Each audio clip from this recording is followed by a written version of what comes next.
An alleged faction of the Labour Party led by Barrister Julius Abure recently staged a protest at the headquarters of the Independent National Electoral Commission in Abuja.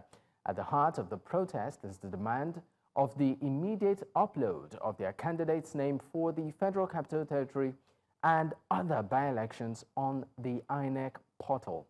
Well, joining me to discuss this now is Dr. Peter Piper. He's a civil society activist and public affairs analyst. Thank you for joining me, sir. Well, thank you so very much for having me. All right, let's get straight to the crux of the matter. The demand by a faction of the Labour Party that they feel they are sidelined by INEC in terms of the candidates ahead of the by-elections. I mean, looking at what we're seeing right now, in tandem with what we're seeing within the Labour Party, what's your take? You seem to be giggling.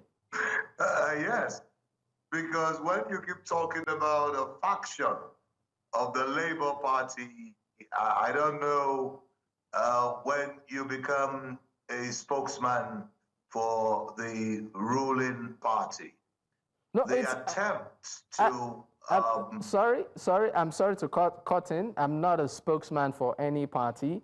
Even the faction, permit me to, is yes, alleged. Because now I don't believe that Abure is not a factional chairman of the Labour Party. And why? Therefore, as we speak right now, all you have to do is go online and check the INEC chairman of the Labour Party on the INEC website.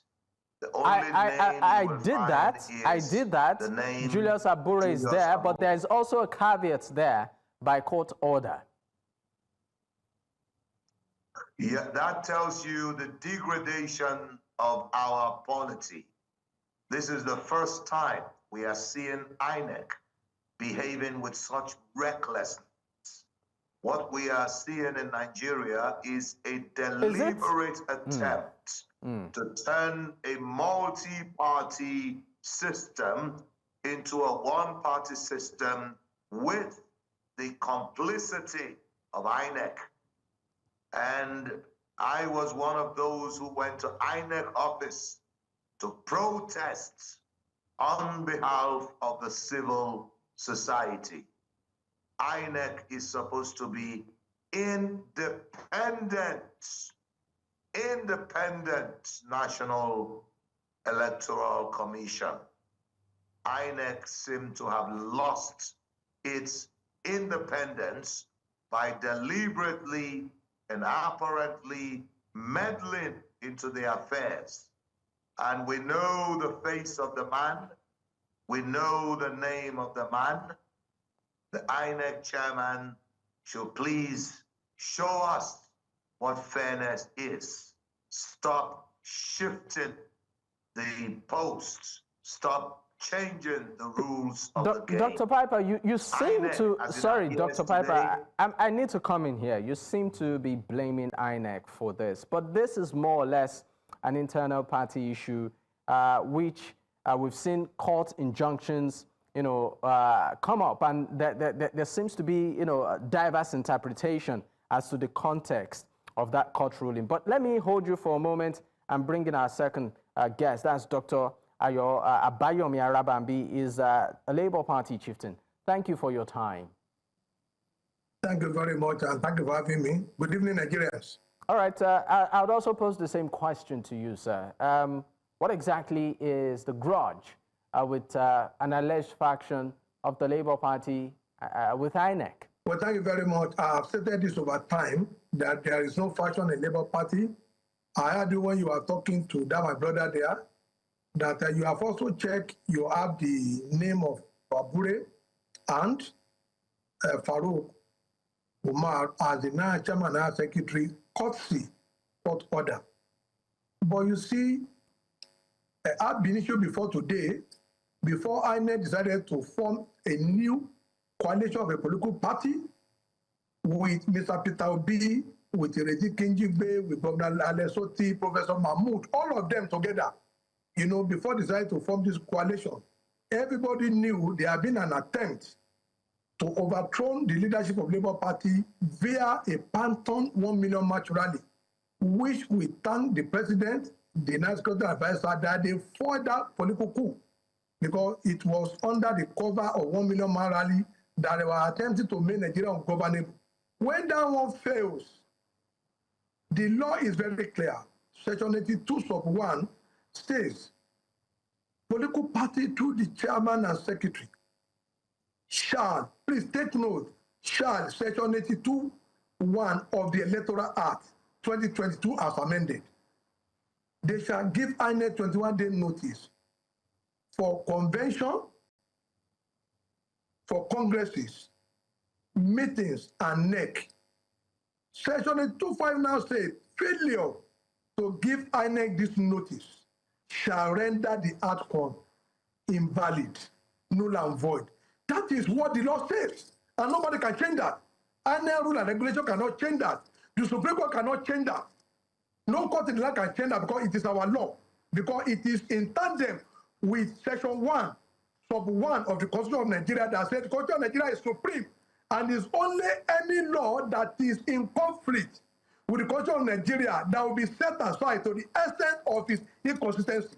So what they plan to do was that they received a valid notice of primaries for all our candidates for the FCT and the by-election. The result was also sent to them. They are in receipt of it. But today, only for the new INEC national spokesperson appointed for INEC by Mr. Peter Obi had the audacity to go on air and were now reading out what INEC you said appointed by who?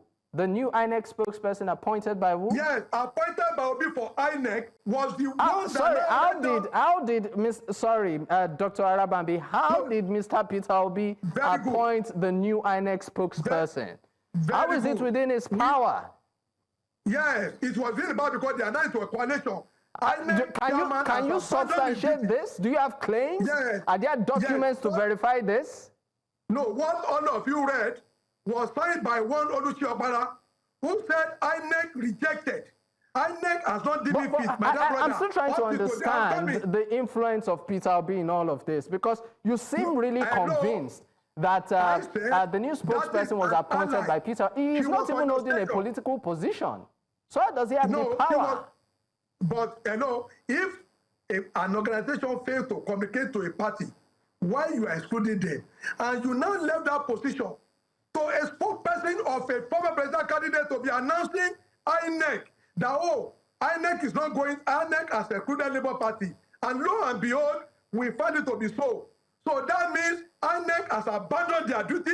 They now try to form coalition with Peter Obi, and that was why we will have such a person coming out to give INEC information. Dr. Arabambi, thank you very much. Let me leave you for a moment and go back to Dr. Piper. Dr. Piper, you of course were sort of making reference to the validity of the leadership of Mr. Julius Abure, but I would like us to go back just quickly to what that verdict, that unanimous verdict on April 4th, 2025 by a 5-member panel of the Supreme Court that sort of said that the Court of Appeal lacked jurisdiction to affirm Abure as the national chairman, citing that the leadership issues, should be handled as internal party matters. So I'm going to go back to that and ask, looking at this jurisdiction and the various interpretation we are seeing here,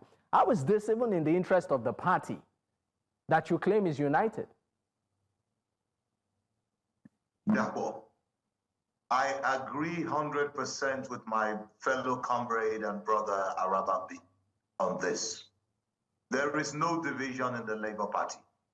Therefore, I repeat, there is no division in the Labour Party. Therefore, the chairman of the Labour Party is Barrister Julius Abure. Therefore, there is no time that the law court said Abure is no longer the chairman and one funny woman with a funny name who is not known to be a member of the party in the documentation of the party, called Nanadi Usman, was never ever declared a chairman of the party. You know why I agree with Arabambi 100% on this, on his allegation against Peter Obi? Because the conflicts in the Labour Party was manufactured by a man called Peter Obi. The problems of the Labour Party was manufactured in Onitsha, in Agulu, Newi, by a man called Peter Obi. He aided, abated this disunity. He supported. Dr. Piper, I'm going to come in faction. Here. You keep attacking him, but the question is how? How has he been able to cause disunity within the party? I mean, until he joined the party, many Nigerians will tell you that the party was maybe, in the background. But we'll come back to all of this. Let's go on a quick break. We'll be right back. Many thanks for staying with us. It's still Politics HQ on News Central Television. I still have my guest with me. Dr. Abayomi Arabambi is a Labour Party Chieftain, and also Dr. Peter Piper, a civil society activist and a public affairs analyst. Gentlemen, thank you for staying with me. I'm still with you, Dr. Piper, but this time around, I'd like us to broaden this conversation ahead of 2027, and particularly with what we're seeing right now in the handling of this by-election by INEC, how this, in a way, might shape public trust ahead of the next general polls. Just, I would like some statistics to come up as regards some numbers that we've seen in previous, election in terms of registration and all of that. But what's your take generally when it comes to INEC's handling of this by-elections, and how you feel that this particular handling might further, endear public trust ahead of 2027 elections?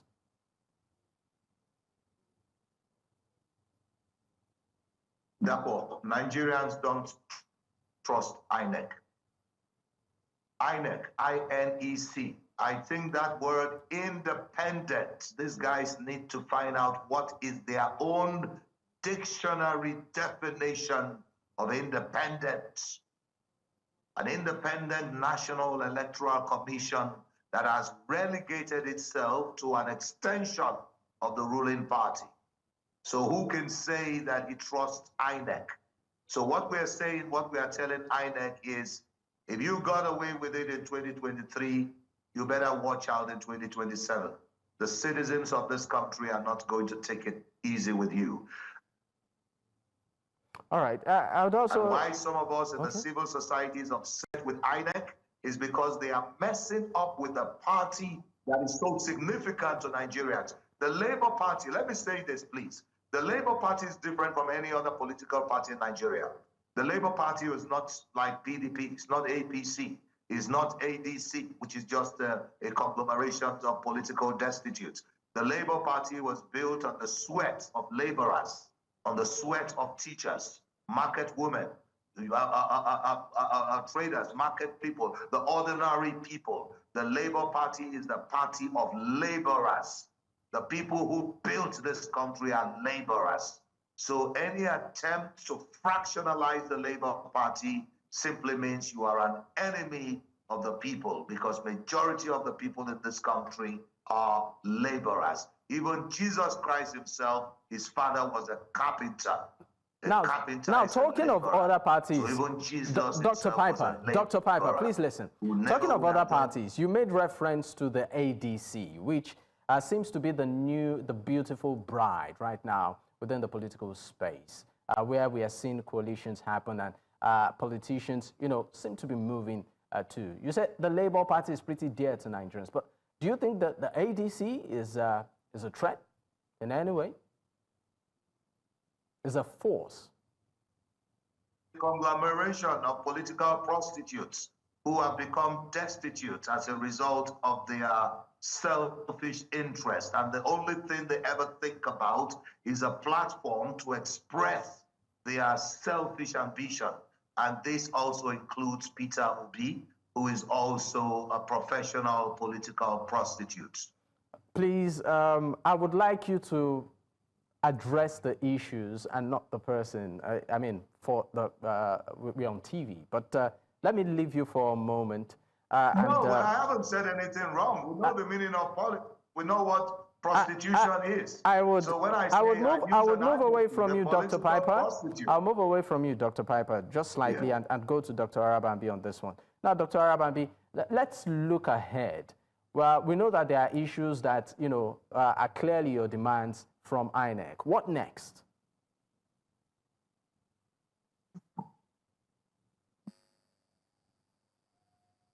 Did you get my question, sir? I think we're having a bit of difficulty connecting with Dr. Arabambi. Let me come back to you, Dr. Piper. I mean, even though there are issues with INEC, right? What next for the Labour Party on this issue? The Labour Party is getting stronger. The Labour Party will continue to get stronger. Well, we are laborers. We have been laboring all our lives. They have been coming after us, and we've been standing strong. Now, let me explain this to you. When the members of the Labour Party didn't have their,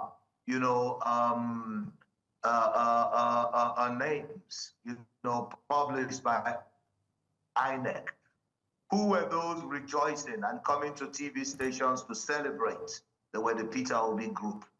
So when we're calling a spade, please don't shut us down. They were the Nadi Usman people. People who we know are no longer a Dr. Piper, you have made your point clear as regards Mr. Peter Obi, your opinion on it. We get it. But let's also talk about the ruling party, the current administration, and some of the policies that they've put in place, and the cost of living for Nigerians. Do we look like we are headed somewhere? Absolutely, we are not. This is not, you see, this is why we're playing this thing on Peter Obi. It is not about Peter Obi. Peter Obi is trying to personalize what belongs to the people. What Nigeria needs is socialist democracy. There is a template already on that, and that is what the Labour Party represents. It is about reducing the cost of living, reducing the cost of food. Piper. We are the only Dr. party Piper, that is concerned. Dr. Piper, Yes. I assure you that I have no political affiliation. I'm very neutral. But from most of your remarks, it seems you have a personal vendetta against Peter Obi. Is that the case? It is not personal. The man always tells us to verify. And everything I'm saying, he started his political career in Abga. He left Abga and went to PDP. Because for people watching at home right now, the question in their mind is it the current president? Is he even a member of the ruling party? How does he have any influence with the policies that we see right now, or even in the appointments of anyone? Now, let me tell you how. Because he aided and abated the conflicts in the Labour Party. And he made it look as if the struggle, the collective struggle of Nigerians for their own redemption, he made it look as if it is a personal struggle for the actualization of his own political ambition. Every intelligent man knows that it is impossible to set this country straight in 4 years. All right, Dr. Piper, thank you so much. The Labour Party is not looking at 4 years. We have a long-term plan. That's why the civil society organization, the trade union, and the national and the Nigerian Labour Congress are all parts of the integral part of the Labour Party. All right, thank you so much, Dr. Piper. Other political parties. Thank you so much. Let me move away from you slightly and go to Dr. Arabambi. It's great to have you back. I was asking that now that we know that there are issues between, an alleged faction of the Labour Party and INEC, what next? Well, thank you very much. You know, you asked me a question before. I quickly brought out the judgment of the Supreme Court. And let me tell you what the people requested on January 25th, January 21st, 2025, and in the appellant brief of argument filed on the 11th February 2025, Nenadi Usman and Co. distilled 3 issues for determinations. One is having determined that the substantive claim and relief in this suit is the subject of leadership for the first respondent, that is the Labour Party, over which a court had no jurisdiction. They said, is it justiciable for any court to announce Julius Abure as chairman? District from grade 1. Number 2, they said whether by the decision, ratio decidency in appeal number CAABJCV 1172-2024, Labour Party Olushola Ibiseni, that is in Nondo, determined subject of leadership, national chairman of the party, as erroneously affirmed by the court below in his judgment. That's number 2. That is what they filed before Supreme Court. Number 3, whether the determination of the court below that the trust of this instance to, that is to say, the substantive issue in this suit is the subject of national leadership of the first respondent. The issue arising from relief 1 to 4 in the objective summon, which are ancillary claim, ought to have been countenanced and relied upon in determining the jurisdiction of the court to entertain the suit. These 2 grand 3. And the court said they agreed with them. Please, where did this judgment says Nenadi Usman is the chairman, that INEC since April till now said they were unable to even determine the essence of this judgment. And that was why we are calling on Professor Mahmoud. He should resign. The legal department, they should tender their resignation. They don't need to teach us English, because this is English. What you don't ask the court to give you, the court will not give you. So Dr. Arabambi, because we need to go. So what you are calling for right now is that the INEC chairman should resign. Is that what you're saying? He should resign. He has become a politician. Then the legal department, I am sorry, the NBA need to look into them, because therefore, I don't know what the court says. You are asking for interpretation of constitution. When court says something is not justiciable, the court cannot declare Nenadi as chairman, because they said issue of leadership is not justiciable. But don't forget one thing: there was a convention of a party that has not been a subject of discussion in any court of law. Right. And that convention was the one that made Abure new term. That has not been challenged. That cannot be challenged, and it can never be challenged by anybody. All right, thank you so much. Your final take, Dr. Piper. What is your request or demand from INEC on this matter?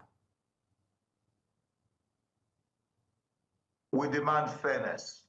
We demand that INEC becomes independent, truly independent.